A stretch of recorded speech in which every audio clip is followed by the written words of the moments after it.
Good afternoon. My name is SN Pradhan. I am Director General of the National Disaster Response Force of India. This is an update on the developing Cyclone Amphan. Well, the situation is like this. As per the IMD report, which is the latest report, the Amphan cyclone has transformed into a super cyclone. This is very significant because after 1999, the Odisha super cyclone, which happened in October 99, this is the second super cyclone happening in the Bay of Bengal.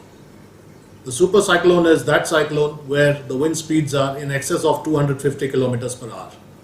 So this is a matter of serious concern, and it is important that we must prepare accordingly. Two states which are going to be impacted by that are going to be impacted in terms of high wind speed and rain.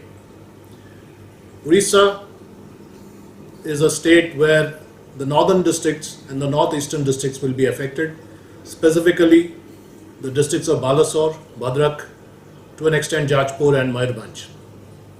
But the important thing is that as per the IMD predictions, the cyclone is going to not hit the land mass area of Odisha, but going to bypass near the coast, which will of course lead to significant rain and lot of wind speed, for which the government has to be prepared. The West Bengal situation is a little more serious and critical because, as per the trajectory spelled out by the IMD, the landfall is going to be somewhere between Digha and the Hatia island of Bangladesh, which in effect means that it could land somewhere in the same area which Cyclone Bulbul landed in, which is the Sagar Island or the Kakdweep Island, which are all thickly populated. The IMD predicts that even though the cyclone will slow down by the time it reaches land and makes landfall, which is around the morning or afternoon of 20th,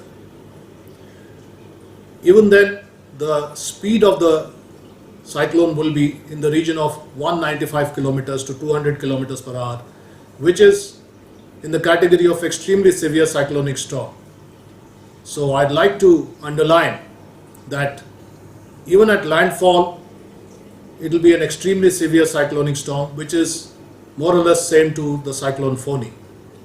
So we should expect significant damage potential, and the IMD has underlined that there will be damage to trees on a massive scale, there will be damage to thatched roofs and huts, temporary hutments, and also damage to the power lines.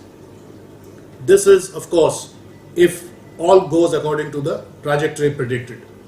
But since the principle of disaster response and disaster preparedness is to be prepared for the worst, we have in the NDRF prepared accordingly, and we would urge all the state machineries in Odisha and West Bengal to also prepare accordingly, which I'm sure the state governments are already doing. The massive evacuation will be required, and also what will be required is to protect life and property to the extent possible. NDRF has deployed 30 teams, or is about to complete deployment of 30 teams. 17 teams by tomorrow morning will be fully deployed in West Bengal, and 13 teams will be deployed by evening today in Odisha. That will be 30 teams actually deployed, and more than 11 teams will be on standby between the two states. We are committed to do our best in trying to prevent the damage to life and property, and hopefully this cyclone will pass off with minimum damage to life and property. We are committed to do our best. Jai Hind.